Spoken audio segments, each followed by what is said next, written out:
Let the sun shine. Let the sun shine. Let the sun shine. Hey, hey, hey. Hey, Charlie. What is going on, Mary? What is going on? You. Well, besides that.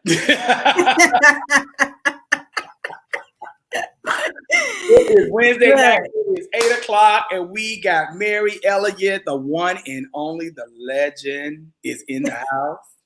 I love it. I am so happy to talk to you. You know, when we get on the phone and we start talking, we can go all night. But to share your passion and your work is what means so much to me and means so much to our community and for the culture of what we're doing and all your work as a historian curator. So we want to let a couple of people get on board because we got an interesting show for you guys tonight because Mary is doing it, y'all.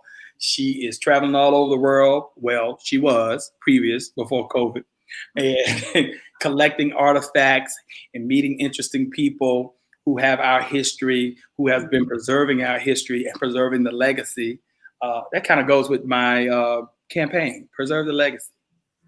That's right, Mr. President. See how I threw that in there? I was trying to let you talk. I was going to get you. Look, I just said, I don't know why I'm more nervous being on your show than I was on 60 Minutes. No, I'm telling you. And it is what it is. We're going to make it happen. So welcome to the show, Lisa Renee Bell, my favorite. She's one of my favorite listeners out there. Kimberly Harry as well, and Leslie Reinhardt. They are always in the house. Dee Dee Braggs, Lynn Braggs, what's going on? Stephanie Kinder is in the house. Stephanie, do you believe I got a Peloton bike? So we're going to be riding, girl. We're going to be riding. Come August, I have my bike. And Carl Touchstone is in the house. What's going on? Oh, my God, Charlie, I feel like it's homecoming. Yeah, it's going to be virtual homecoming because that's what we got.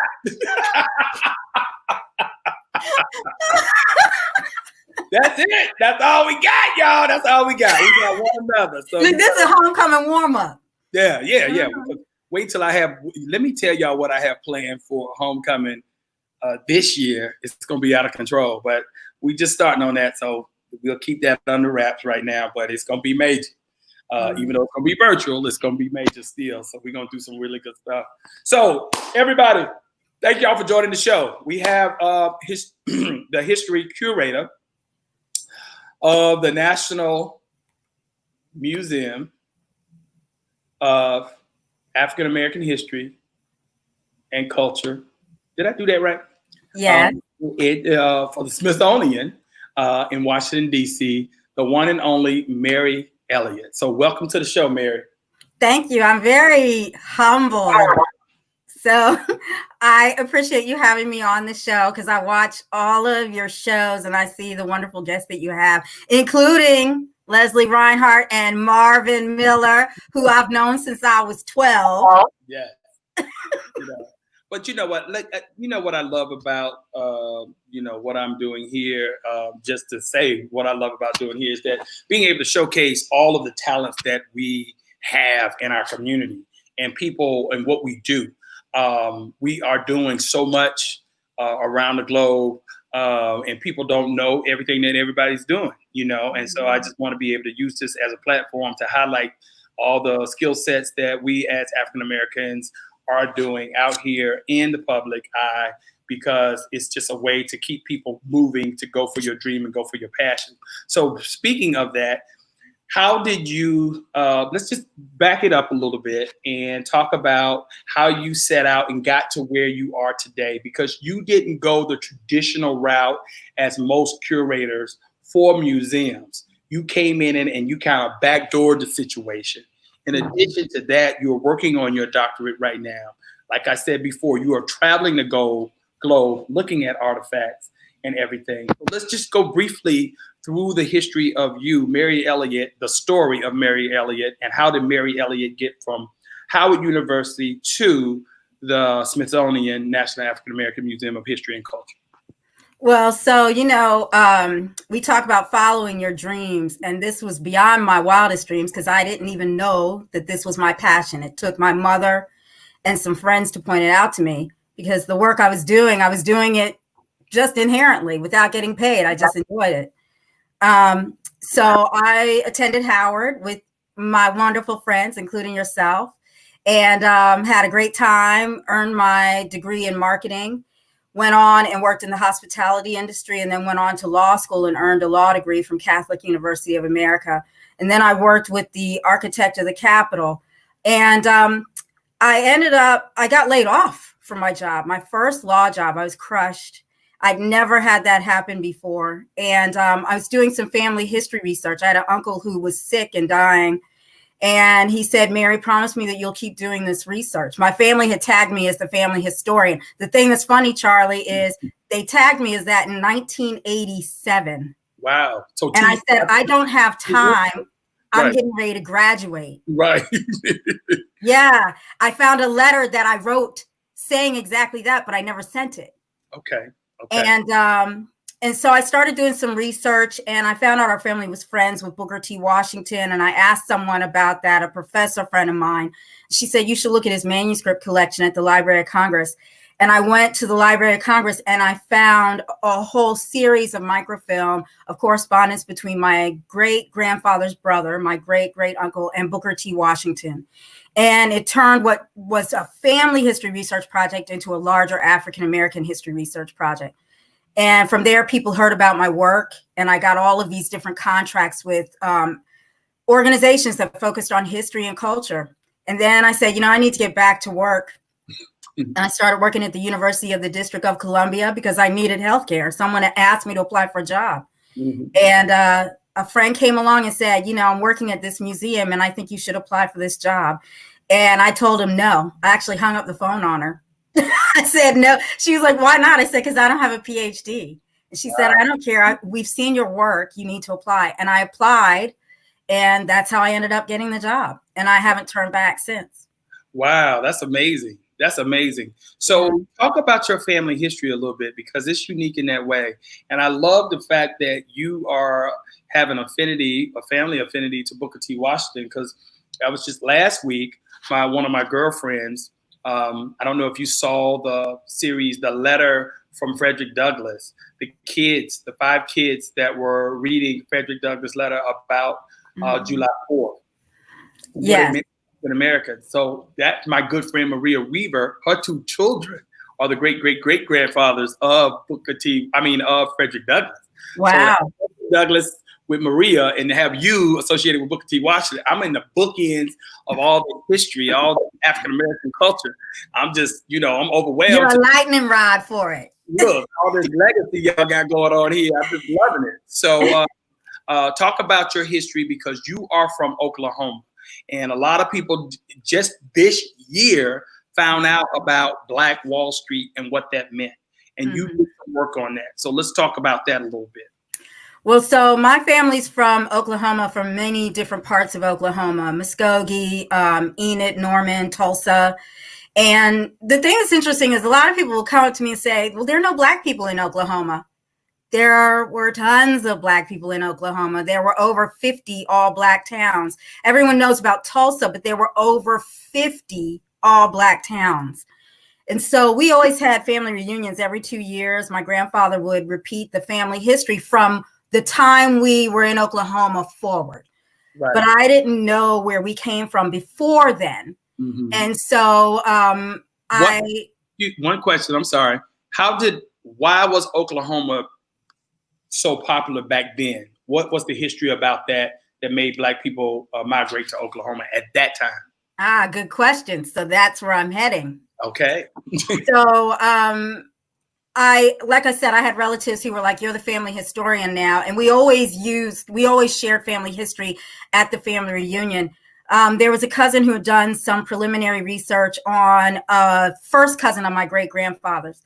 This first cousin was the president of Virginia State University for several years, from 1914 till the 1940s. And he wrote an unpublished autobiography where he talked about where he was born, who owned his family as enslavers. And that included my great-grandfather, my great-great-grandmother, and her mother. And so they were in Mississippi. They were enslaved in South Carolina, carried to Mississippi, and they gained their freedom at the time of emancipation at the end of the Civil War. But what's really important to know is that they fought to build communities, to enforce their right to vote, to earn fair wages as tenant farmers, and equally important, to protect the chastity of their daughters. Wow. There were white men who were night riders who would pick up these young ladies at night, take them out, do what they want with them, essentially rape them, drop them off at home in the morning.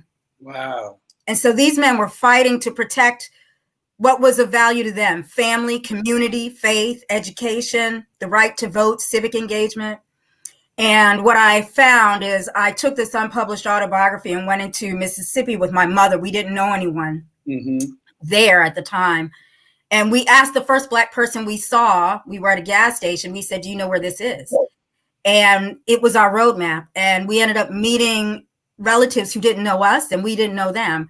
We found the churches where our family worshiped during slavery and right after. We found the church where they were involved in a confrontation with the white community as they tried to enforce their right to vote. And my research has led me down a path to find out that in one county over, 5 minutes from where we were standing, there were 500 Black men who took to the streets in 1876, carrying guns and banging on drums and in formation, military formation, calling other Black men and women out to the street to enforce their right to vote. Wow. And so my family was part of these efforts during Reconstruction to enforce those rights. And ultimately, they got into a conflict with the Klan. It didn't work out well for the Klan. And so they left. They traveled along the Arkansas River and went to Indian Territory, which was Indian Territory. It wasn't Oklahoma at the time. Right. So it was not part of the U.S. per se. And you'll find that many African Americans took that route to escape the law. Okay. So they escaped the law, which was really a form. They were in self-defense at the time that they got into the confrontation with the Klan. Okay. And then they went to Indian Territory and they were able to thrive. I call it a terrain that was seemingly unencumbered, right? Right, right. So it was basically almost a land discovered. It was almost like our discovery of our freedom, per se, in order to escape all of the ills of society at that point in time, where we knew we could build our own community. It was the terrain that allowed us to manifest our freedom. And around the time that they left, it was about 1890. That was around the time of the land rush. So right. There were opportunities to acquire land. But keep in mind that Indian Territory, the quote, 5 civilized tribes were forced in the 1830s by Andrew Jackson to clear land going westward so they could expand slavery, cotton, gain more wealth in the nation. So you have this Indian Territory, but those people carried enslaved people with them as well. So you have Native Americans who enslaved African Americans. You even have Native Americans who fought in the Confederacy. Well, and you know what? That's the story that's not told. No, it's not. Nobody tells that side of the story. Everybody want to say, I got a little Indian in me. Yeah. But you don't know why you got that in you. It's kind of one of those things where nobody, the history books are omitting so much of this history that people don't really have a understanding of the value of who they are and who they are of self. And it's very interesting that you talk about that, because I was able to go back and do my family history. And I was able to do that based on a contract that was given to my great-great-great-grandfather, where he was in Nahana, Georgia. He was the slave. He was born in the African-American cemetery down in Nahana, Georgia. He was given 37.5 acres. And in that contract, it was given to all of the family members. And that's how I was able to trace everything back to exactly. And then there was somebody, they were doing a research study in ancestry DNA. And I was able to go back and to find my history on my mother's side to figure out who we were and why we were who we were as a people. which I thought was very important, very empowering. Gave me a very good sense of self, of understanding my mother and her side of the family and why they were who they were. And that's my rationale of being able to figure out kind of like who Charlie Lewis is, because I kind of know myself in the world and who I am in the world. Why do you think it's important for us as African Americans to actually do the research and to really figure out who it is that we are and what it is that you do? Well, you heard me say that mine started out as a family history project. Mm-hmm. And, that can be defined in many different ways. But so often we want to know who's this aunt, this uncle, who's the grandfather, the great grandfather. But when you start to add the stories and you start to understand the choices people made, the living conditions they faced, how they end up in the West versus staying in the South, and you learn about American history, it's very powerful. You learn about American history, you learn about the contributions of African Americans, but you also learn that human story. And when you learn that human story, it tells you a lot about the people that you see at the holiday gatherings, the people you see at the funerals and the weddings. Right. Mm-hmm. And then you really start to understand a little bit better why someone is the way they are, why they pursued a degree in medicine because they wanted to improve their lives so they could make way for the next generation to move up, why they end up in Ohio instead of staying in Kentucky. Right. And so they're really fascinating things to understand the choices people made. But with each generation, there's new opportunities, new choices to be made. One of the things I think about is with us, we were at Howard in the 80s. And you keep in mind, here we were at Howard in the 80s, and we're pursuing degrees in marketing and bioengineering and, all kinds of things that even some things that some generations before us would have thought of as frivolous. Mm-hmm. Art? What are you going to do with that? That was my mother and father. It was no creative skills, no dancing, no music, none of that. You're going to go to school and get a business degree. Yeah. You can't live off of that. Exactly. And so even with the business degrees, the traditional careers were medicine, law, teaching, preaching, right? And so when you went off to school, when our parents went off to school, their parents said, look for Aunt Jean. Even if Aunt Jean was a blood relative or not, she's a kinship network, right? Mm-hmm. Look for Aunt Jean. She's going to look out for you while you're away at college. Right. She's a teacher. You're pursuing a teaching degree. She's going to help you. Mm-hmm. But with us, there was no lookout for Uncle Bob. He's a bioengineer too. This is true. Right. This is true. I had an aunt. She had 5 degrees. Right. All of my grandfather and all his siblings, they all had their undergraduate degrees and their master's degrees. They were educators. My grandfather could have been an architect except for racism. So he became a school principal. Mm-hmm. But it's just the idea of with each generation, we're creating new tentacles in that kinship network and opportunities for the next generation. So it's really, it's something to be said about knowing who you are, knowing who your community is, knowing who you are in your community. Mm-hmm. Right. And understanding your responsibility in the community and to the next generation. Because I know when I look back at my history on my mother and father's side, they always it was funny how they used to argue, right? And my mom was like, your dad didn't like me because I was on the other side of the track, I was a meal worker, and my dad he was just straight up hustler. He was one of 21 kids. He only had a 6th grade degree. And trust me, he made sure that all of us, his children, had education.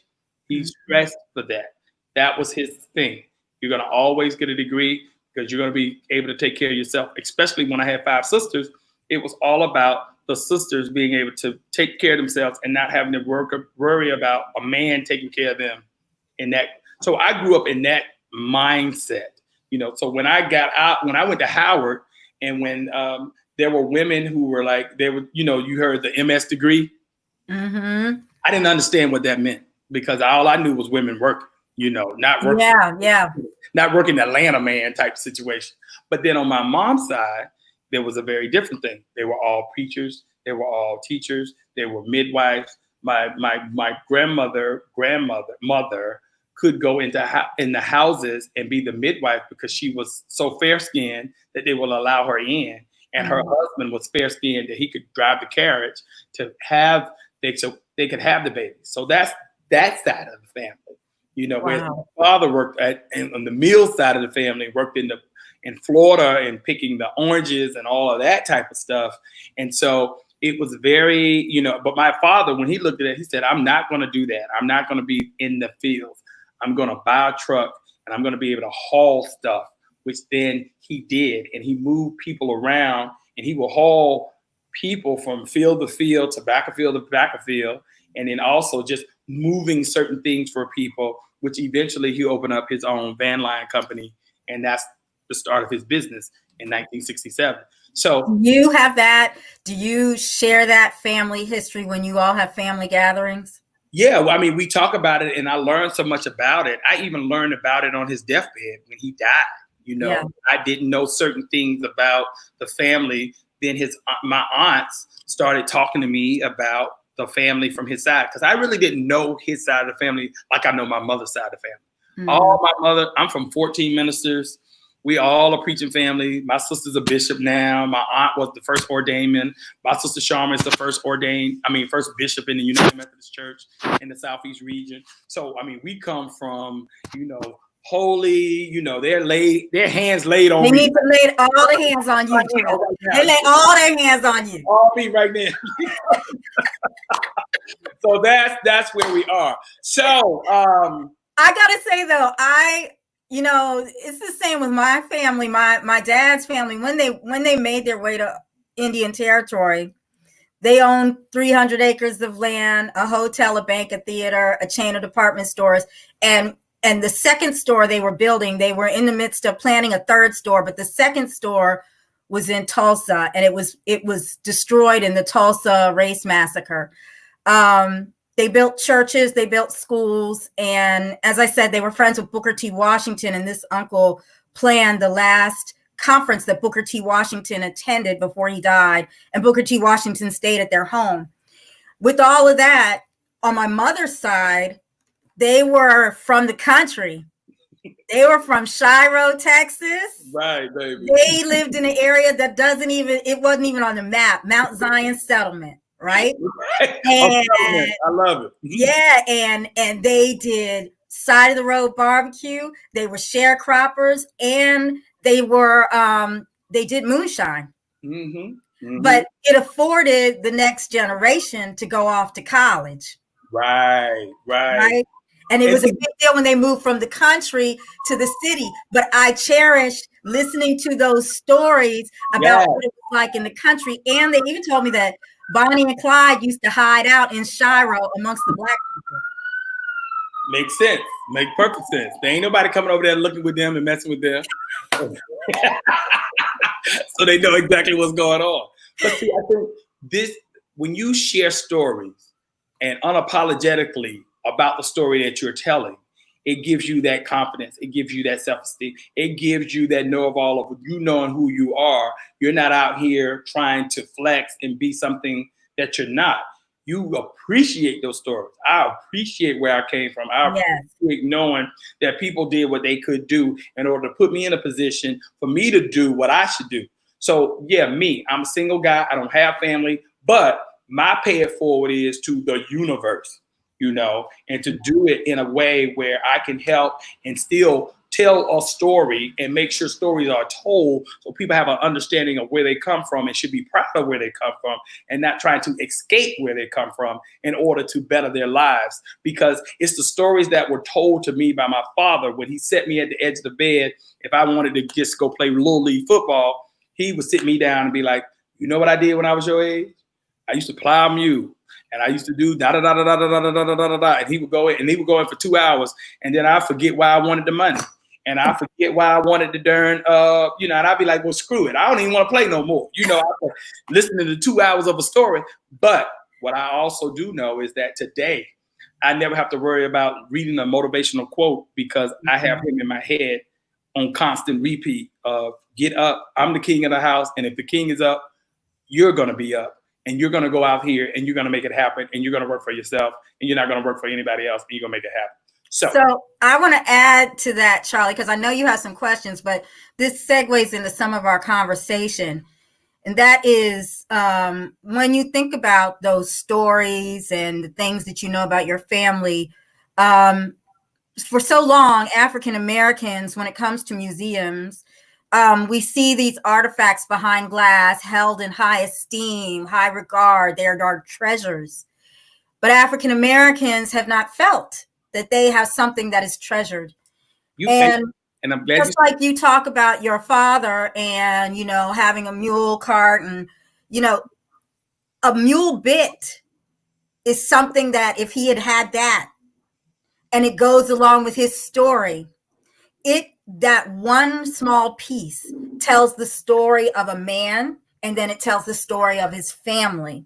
Mm-hmm. And so those are the types of things that we've had the pleasure of being able to help our community understand, that those things that are under your bed or in the shoebox or in the attic, the stories that our generations, our older relatives tell, are extremely important and add to our understanding of the nation's history. Yeah, so let's talk about that and some of the things that you've worked on and how you got them into the museum, because I think it's very fascinating. I don't know how many people on the night have paid a visit to the museum and been there. But I am proud to be one of the founders on the wall. Yes. Contributing. Thank you. Museum, which I need to give some more money to. Thank you, Charlie. No coins, but I'll give y'all some more money. But this is, of course, the facility we were talking about, which is lovely, which was designed by David Ajayi. David Ajayi. It's David Ajayi, Phil Freelon, Max Bond. They work together, and of those men, two are now deceased, Phil Freelon and Max Bond. And David Ajayi is this rock star architect, global presence. He's of West African descent, just a really dynamic person. Right. So let's talk about some of the pieces that you guys repurposed, and also to doing your travel, the story behind some of these pieces. This is the Edisto Island slave. This is the Edisto Island slave cabin. Mm-hmm. This was on Point of Pines Plantation. And our director, who is now the first African-American secretary of the Smithsonian, Lonnie Bunch, we worked on the Slavery and Freedom exhibition, and he was very much involved with us putting together the exhibition.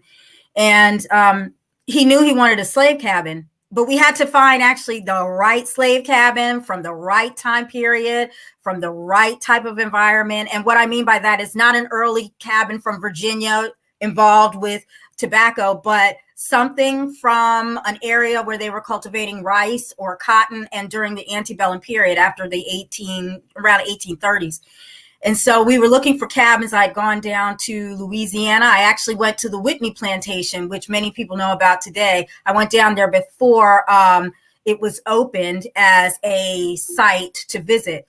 And so we went down. They had some cabins down there, but they weren't quite what we needed. And we got a call from a group, the Edisto Island Historic Preservation Society. And they said, we understand you're looking for a slave cabin. We have one that we think we might be able to give you. Our Howard Network, one of the Alpha brothers from Howard University, Danny Martin, who is an administrative law judge down there, he happened to call me at the same time and said, Mary, I think I know of a slave cabin. It turned out it was the same slave cabin. And so I went down with my colleagues to look at the cabin and authenticate it. And that cabin that you see when I went in, it was covered with spiders. Mm-hmm. When we took it down, it had 2 6-foot snakes above the door. You can imagine that people who lived in that cabin lived through that experience on a daily basis. Right. There were holes between the slats, so there was cold air could come in, heat could come in. This was their daily life. And I can tell you that the group that gave us this cabin, it is the Edisto Island Historic Preservation Society. The board is all white. It was at the time. Wow. And they invited me and my colleagues over for dinner, and they pulled out all the stops. They had a potluck dinner with wine, and they sat me at the head of the table and they said, "Tell us all about the museum. We want to know. We are so excited." It's really fascinating. And I've since returned, and I don't mix my words. I tell them I'm not going to sugarcoat anything. I talk very directly about white supremacy, about this history, and they are attentive. They've given me a standing ovation because they're learning as well as we're learning, right? We're learning together. There's a gentleman now who is helping to restore the Reconstruction era home that was built by an African-American man who's associated with the community that lived in that cabin. And so the Black family who had inherited this home, they could no longer take care of it. And this gentleman, who's with the Edisto Island Open Land Trust, came in, secured the home, and he, along with the descendants of this African-American man from the Reconstruction period, Henry Hutchins, they're restoring that home, and they're going to turn it into an education center. So that community is pretty amazing. The people who own the plantation site, the descendants, invited me and my colleague, another Black woman, over for dinner. Okay. We went to their house, and I asked them point blank. I said, "What's it like for you to have inherited this legacy of slavery?" Wow. And then I asked them, "What was it like for you to go from segregation to integration?" And what did they have to say? What was their reaction? Well, I'm telling you, I gave the man space to tell his truth, what he felt, because I wanted to hear. Yeah. And you could see on his face he was struggling with trying to justify things. The truth is, he told the history. His relatives, they had left. Many planters had left during the Civil War and then came back and claimed their land. And then they tried to rebuild the community. That is true, but it was still under a racist and segregated environment, right? And so he said, but my relatives, they came back and they tried to build the community back up. They tried to help everyone, but it was still under a racist and segregated environment.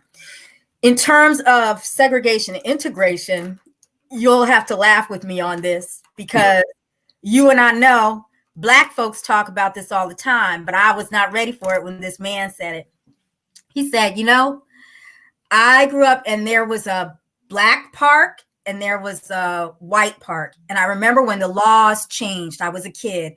And I remember distinctly there was a white woman who, when the Black children came over, she said, "You can't be here." And I knew, even as a child, that she wasn't enforcing the law. She was telling a lie. He said, but this is the thing, he said. The Black people had successful businesses. They had their own doctors. They had their own streets and homes. And then everything changed and they stopped doing business with their own. And I was just like, Lord Jesus. I was like, wow. Let me tell you, my reckoning and understanding with that was when I had an entrepreneur class, not at Howard, but when I was at the University of Texas. It was an African American that was teaching it.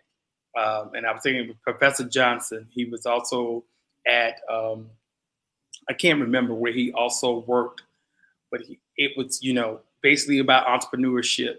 And we were talking about marketing and entrepreneurship and how Black businesses, why Chicago was so successful was because Chicago stayed segregated. So you had all the business on the south side of Chicago that still they did not integrate when they could. And so you still had the 3 dry cleaners or the 4 dry cleaners or the 5, funeral homes or whatever the case may be. But when we saw integration, we felt it was, okay, the grass is greener on the other side of town. And so we went from 3 dry cleaners down to 1 because everybody left the Black side of town and went over to the white side of town. And because a lot of Black people were tired of getting hand-me-downs when they went to school and public book, because the public school systems, you would get books, but you wouldn't get a new book. You get the raggedy book, right? The white kids had already had. Well, integration, a lot of older folks will say integration was the worst thing that ever happened to us. But integration gave us choices. It didn't tell us don't patron that Black doctor. Right. Don't patron that Black store. It just gave us choices. It did. But we did not put choices in the brackets. Mm-hmm. That was the problem. So now you're trying to double back and you're trying to put the genie back into the bottle today and trying to show people and educate people on why those choices matter and the choices that you make matter. Because at the bottom line is, if like my father, who owned a convenience store, and it was the hub of the town of Statesboro, and everybody came there and talked politics and civics and everything. And when my father was a mover in the store, because it was called the Lewis Mart Drive-In Carousel. So we were the McDonald's of Statesboro, Georgia. And all my sisters. Wait a minute. We All you need to do is say, and you could get liquor. Look. And your dry cleaning. Exactly. All at the same time. So you got your milkshake, your hamburger, your hot dog, and then over the store side, you got your wine, your Look, I'm not mad. You gotta diversify. He capitalized. You got your MD 2020, your Morgan David in 2020, your Thunderbird, your Paps, your Slits, and your Paps Blue Ribbon, 45. Blue Ribbons, So, and that's what and everybody at that time smoking a pack of Cools, pack of Powerballs, and Camels, and Virginia Slims. And you can sit around and hear people talking smack. Baby, woulda, shoulda, coulda. It was all day. Mr. Lewis, I woulda, shoulda, coulda. But also, too, you were in a situation where my father was always talking about, what I always witnessed and why I always do this. This is my mantra. New York, my mantra.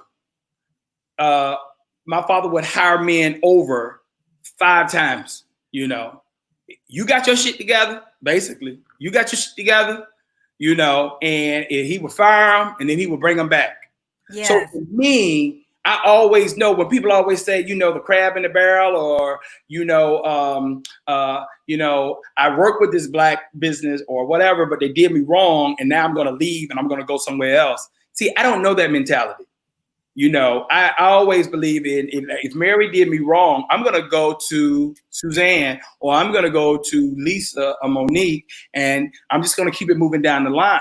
Exactly. Because it's just that I didn't have really the discerning spirit to understand that Mary couldn't do the job. Not that Black is not good. It means that I just chose the wrong person to do the job, and she couldn't do on that. Exactly. And if we all had that mentality, we could survive. But the problem is, everybody like, oh, I'm done with Black people. It's like you need to also to cast a wide net, and you need to get out and you need to meet people who are doing different things in order for you to make sure that you can uplift the community. Because right now here in New York City, if you come to me, I can give you a Black mortgage broker, a Hispanic mortgage broker, or even a Jewish or a white mortgage broker if I want to. But an interior designer, the same 9 yards, I'm going to, if I don't do it and I'm a successful broker here in New York, then who's going to do it? Well, our family, we had the store. It was a department store in Muskogee, Oklahoma, and we had goods flown in from Europe and Mexico, and they did very well. They had exclusive license to sell Stetson hats in the northeastern part of the state. So their clientele was white, Black, and Native American. But here's what I know. The Black men and women didn't play in that area. So my aunt, she had her own department store in Sapulpa, Oklahoma. My uncle also, another one, had a men's clothing store. Another uncle had a barbecue. They did very well. But what they did is it's about what you do with your power. Right. And so as I said, they built churches, they built schools. There were attorneys who actually had their own newspapers, and they would write unapologetically about being Black, calling out the white people, talking about self-empowerment. They did things to help the young people. They did things to help people regardless of your status in life. If you were blue collar versus white collar, it was all one community. As one woman told me, when they killed a hog, they killed it for everybody. Exactly. Right. And so I think that is one of the things that we have to remember about this kinship network and what community means and how we define it. So that's one of the reasons why I love doing this history research, because within just the stories that I've told you, you see where there's civic engagement, there's an awareness about your political life, there's awareness about your faith life, there's an awareness about self-improvement through education and other things. There's an awareness about organizing, right? Exactly. Because so that's all inherent to us. But right. we have to keep reminding ourselves that's inherent to us. That is something that we've always done. And it is very much a part of our American story, but it's the African-American experience that's part of this American story, you know? Right. And what I always tell people is that the church was so integral in our society and where we told those stories, because that's where they met. Or a place like my father's business back in the day when people used to come in and they would sit up and talk. And in the store, outside the store, on the corner of the store lot, everything. I just remember that. It was just always conversation. And I love it because I just think about listening to all the stories. That's how I grew up. I just listened to everybody who came in. Everybody has a story. That's what I always know. And it's all about sharing your story with others in order to make people better, to do right, to do better. You know better, you do better, as they would say. So let's keep this game moving. Because this ain't really about us, but it's about you and what you've been doing. So talk to the people about Joseph Trammell and what this is right here. So this is Joseph Trammell's papers, and I credit this image to, this is part of the collection of the Smithsonian's National Museum of African American History and Culture, just as the slave cabin is. And so the Joseph Trammell handmade tin wallet was created by Joseph Trammell, a man who was free in 1852 in Loudoun County, Virginia. What you see within that tin wallet are his freedom papers. Those freedom papers say a lot. It has the name of a witness, a white man who vouched for his credibility. It has the description of Joseph Trammell. It has his date, the date and his age. And so it tells you a lot. It tells you about where he lived at the time. And so just as you said, Charlie, about doing your family history, these documents help tell the story and help us connect the dots. And one thing I have to emphasize is these documents, just like a bill of sale for an enslaved person, the significance of those documents is not just for African Americans who are doing their genealogy. You have on that same document the white person who's selling the enslaved person and the white person who's buying the enslaved person. Wow. So these documents tell a full story for everyone who's trying to find out their history, the good, the bad, the ugly. That tin wallet was very important because it protected Joseph Trammell's freedom, because he had to present those papers. At any given moment, someone could challenge his status. And if he couldn't pull out those documents to prove his freedom, he could be put up on the auction block. The law required that he had to register his freedom every 2 years. This image that you're looking at now is Elaine Thompson. As we talk about family history, family traditions, the tradition in this family was to hand down this artifact to certain family members through each generation. Elaine Thompson was the last person to have this artifact. She'd done extensive history research on her family and their historic community. And she contacted the museum and said, I have something I think you might want. And it turned out it was this handheld tin wallet and the freedom papers. What's powerful is we had already spent thousands of millions of dollars designing the museum. Right. Our exhibition was essentially done in terms of design, but we altered the design to include that artifact. Wow. Because it was so powerful. It came to us late, just before we opened. And Elaine Thompson in this image was interviewed by CBS News by a young man who is also part of the HUAA. He is down in Texas, in Fort Worth, Texas, Rodney. And Rodney was the producer for CBS News, and he interviewed her for one of the CBS morning shows. Wow. And she was with us until grand opening. She attended grand opening. Quincy Jones, Oprah Winfrey, General Colin Powell, they were all beholden to her. Wow. And no sooner did we open, a month later, she ended up passing away. But her legacy, her family's legacy, the story of Joseph Trammell adds more insight to the American story through this man's experience. Yeah. Wow. So what are we looking at here? So this is just an image of the opening of the Slavery and Freedom exhibition. So this is when you first walk into the exhibition, and you see where we start to talk about the development of the transatlantic slave trade. What's really powerful about that is so often we hear people talk about slavery in the United States, and there's this focus on cotton and sugar and the antebellum period. But it was extremely important to us to contextualize the beginning of slavery, when the trade takes hold, and that, yes, there was already slavery going on in the world, but it was not commercialized and it was not racialized.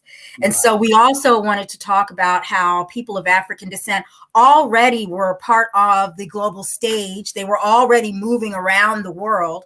They were already involved in trade. They had their own libraries, their own universities, which Europeans wrote to ask if they could serve down in those universities. They had a relationship. Some of these leaders had relationships with the Catholic Church to avoid their own people from being enslaved, because the fact is the Catholic Church operated as a pseudo-governmental organization sanctioning that trade in people of African descent and Native Americans. Native Americans, ultimately, that form of slavery ends for them, but it's people of African descent who are really part of that chattel slavery. They are at the core of chattel slavery, which means that your status is inherited. Your child is now going to be enslaved, and you are enslaved for the sole purpose of creating that profit. And you know what's really interesting, because this is why I love traveling over the world today, is because I'm able to discover. I only love history after school, basically. I did not like history, and I always try to wonder why I never liked history as a subject when I was in school, because I never saw anything representative of me and who I was. But as I got older, and as I have that adventurous spirit, I was always able to go out and travel. So going to the museum down in Curacao, the Middle Passage, which is the Curalanda, and I forgot the name of it. It's Curalanda, something like that, which is the museum down there. Yeah, it's all about what the Dutch did. The Dutch got every rid of. The Dutch was the worst of all the slave trade, to me. Well, the Dutch had the Danish, the Dutch, they had pretty severe laws, punishments for things that a person would do. Exactly. And the killer is, you can look up those laws. It's in plain text. Oh, it's right there. We'll slit your nose, we'll cut your ear off, we'll cut your leg off. Yes. And so it's very brutal. But the whole beginnings, yes, Spain and Portugal, followed by Portugal, it's the Dutch, and then the French, and the British jump in and out, but the British ultimately take hold by that 18th century, right? The Portuguese and the British were the most involved in transporting people. Yeah, because they realized how to monetize that thing. They were really, that's why you have London right now is the center of capitalism, when you think about it. If you trace everything back to history, you see exactly why things are the way they are. And that's what I'm saying. When you travel and when you go to these places, you start to see. So when you look at museums like the one in Curacao, when you go to South America and look at the museums in South America, your museum there in DC, you go to Montgomery and look at the lynching museums and all of that stuff. I say you have to put on a road trip to understand your history, to understand exactly who we are as a people, because then that you really have a greater appreciation, and you start to really see how the supply chain today is based off our history of years past. Well, speaking of that, there was on the wall in the Slavery and Freedom exhibition, we have several slave ships from different jurisdictions, but Spain is not on the wall. But we talk about Spain, and the only reason it's not on the wall is because Spain didn't have its own flag on a ship. Spain had a contract. It was called an asiento. And that contract was for people to provide the human capital to their colonies. So there's a treaty that the Catholic Church creates, and this treaty divides the world in half. Portugal is involved with trade in West Africa, and Spain has the right to colonize the Western Atlantic world. So Portugal is providing the human capital to Spain's colonies. But then eventually it opens up that all these other nation states start fighting over who's going to get that contract. Very, very important. And a lot of times, you know, we think of the US and we think of the British colonies, but all of these nation states were involved. The British, the Dutch, the French, the Portuguese, Spain, all of these different groups, Denmark, all of them. Yeah. Very important. And you know what, also too, what I realized when I went to Ghana, which I'm going to bring up the next thing, which is the 1619 project, was when we did the 400-year return, and I went to West Africa this year, earlier this year in December. And then when I went out to the slave castles at Elmina, and I realized that we were in and standing in the slave castles, as we were standing in the slave castles, the British church was above, and governing bodies were above, having church over the slave castles underneath. So there were prisoners underneath the slave castles in chains, men separated from the women, and you had the church above the slave castles preaching, where people are coming in from Kumasi, walking in the slave 500 basically miles, miles out on miles, bringing the slaves in, going through the door of no return. And you realize how the church was so involved in this, and how we then take over today. And we look at that, it just made me have a whole different mindset. It took my mind into a whole different place to realize where we were then and how we were today, and how the justification of church justified them doing what they did to us, because they dehumanized us. So we wonder today why we are not respected, why we are treated like we aren't human. And the more you know your history, the more you see all of the evidence is how this started 400 years ago. And if you don't believe it, you just have to do, like I said, if you put in the work, everything in life is about putting in the work. Well, you really, there are primary sources out there, and they're digitized even today. You can go online and find them. But the biggest thing I would say to anyone is you can visit your museums, but what I'm really proud about is our visitors ask, what books should I be reading? Our gift shop, the book section has exploded. I can imagine. People want to know more. And I am grateful to the scholars. The scholars who have given their lives to just scour through all these records, travel all over, connect the dots, and then compile it into a comprehensive book form to inform us about this history and to show this is how this happened. This is what happened. This is who was involved, right? This is the impact, right? To make sense of the world that we're in, even though the world that we're in sometimes makes no sense at all.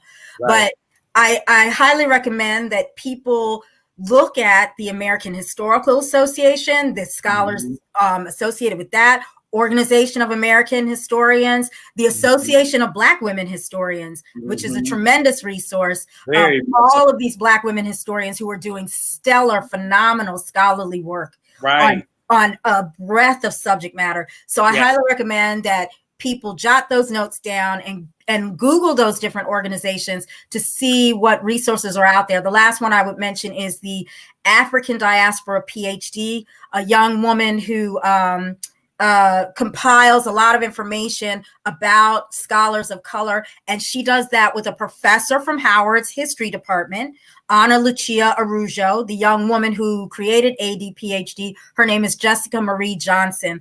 And so there are some really dynamic scholars out there and amazing scholarship that you can be reading in addition to your fiction or other nonfiction. Amen. Talk about it. So let's talk about this project, and we're going to wrap it up after this. I've got to bring you back because we didn't even get to the whole Black Lives Matter and what the museum is doing today in order to chronicle that.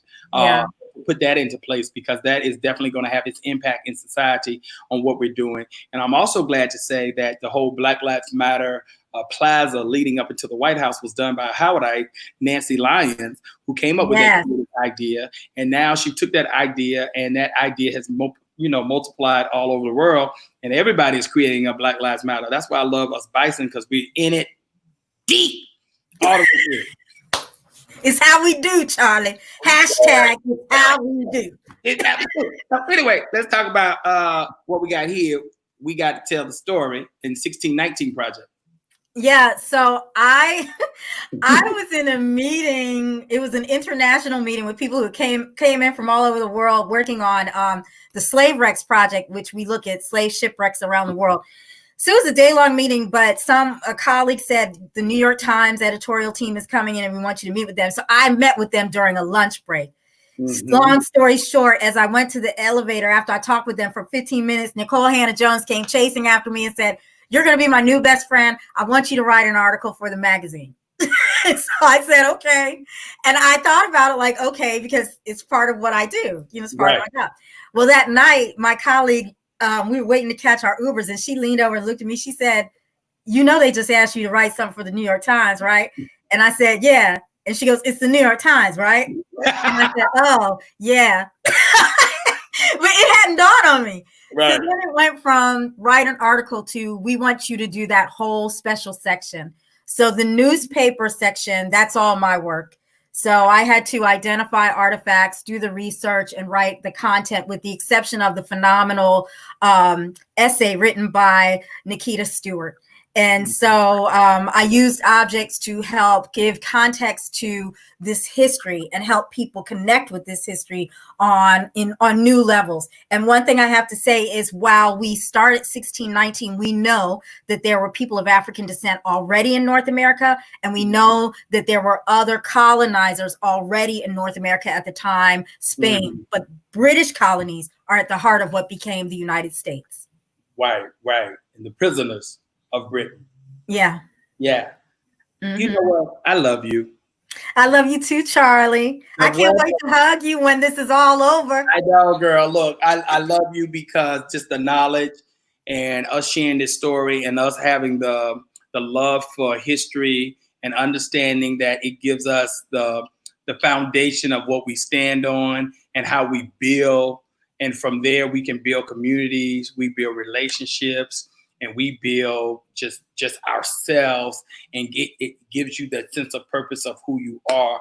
And the more you know who you are, the better you can service the world. And all our purpose here on this life and on this world is to build relationships through love and to keep that going, because this is earthly. Yeah, and to lift each other up. You do it every time you have this show. And, Charlie, I deeply appreciate you. And so I know the clock is ticking down, but I wish I could have seen the names of everyone who's watching. But this has been a real pleasure. I was really excited when you asked me to sit in on a conversation with you. We're not even talking like we normally do, because you know how we normally do on the phone. No, for hours. Well, let's do this. If y'all got any questions real quick for Mary, anything that y'all want to ask Mary real quick, send them up.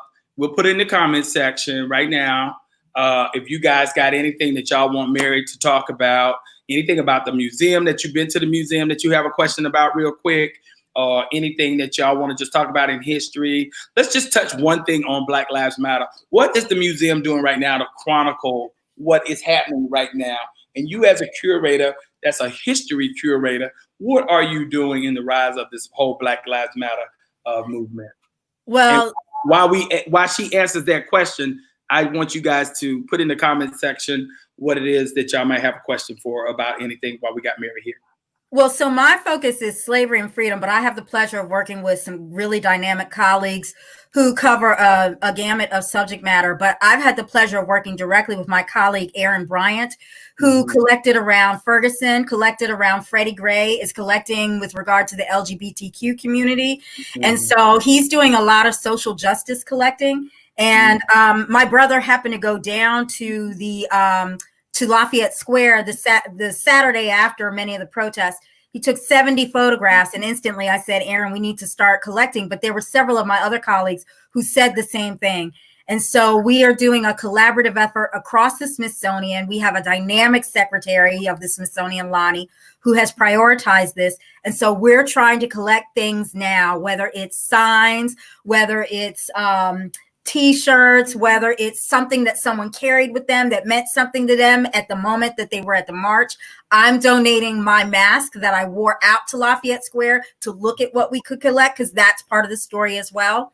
And, murals, all types of things to help tell this story.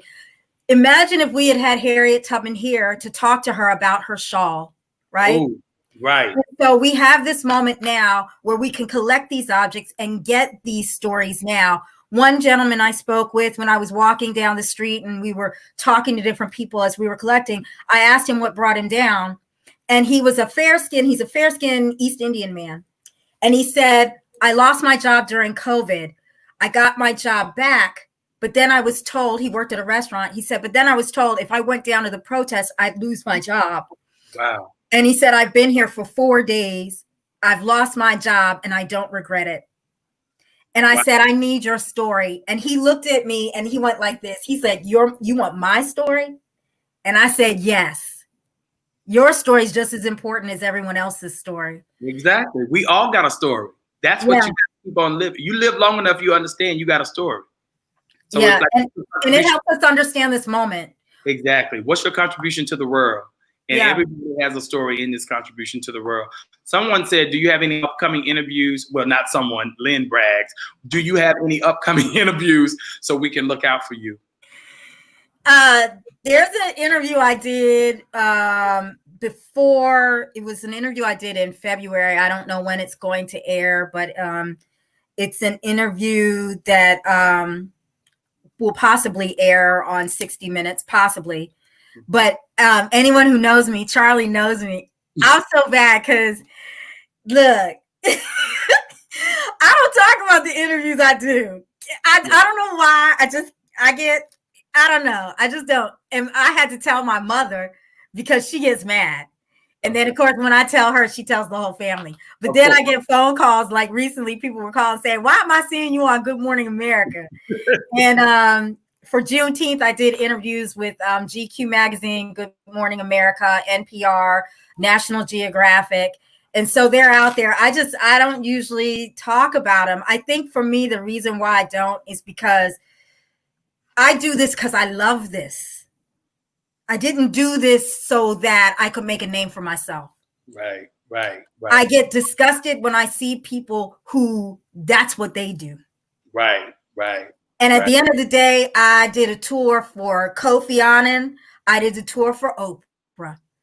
I did a tour for Miss Johnson and her family. Right. You did a tour for the Golden State Warriors. Yeah, I did a tour for the young lady who brought her child in and came all the way from Texas. Exactly. And so everyone is the same to me. And I don't do it to talk about it. But, you know, if you ask me, I'll tell you. But most of the time, you won't hear me talk about it. No, I hear you. And the bottom line is I understand that you are a humble person, which is why the story comes across so authentic.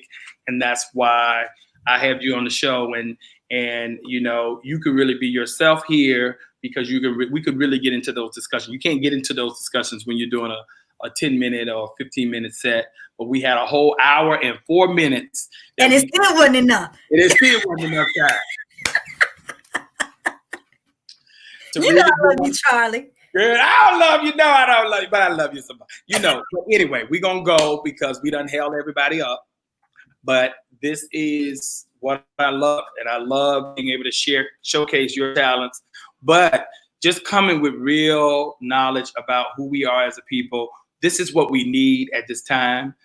People need to know exactly who and what we are and where we come from and not be ashamed. Be unapologetically Black about what you do.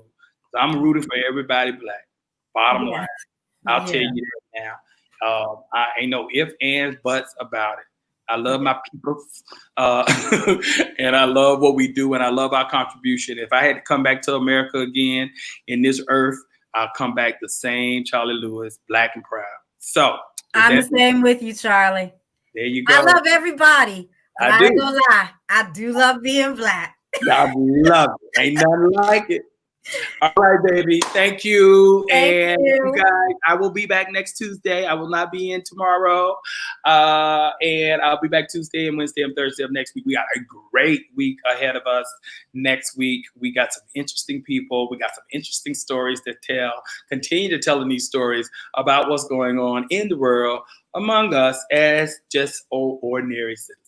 So until next time, I'll see you on the other side. Thank you. All right, Mary. Let the sun shine. Let the sun shine.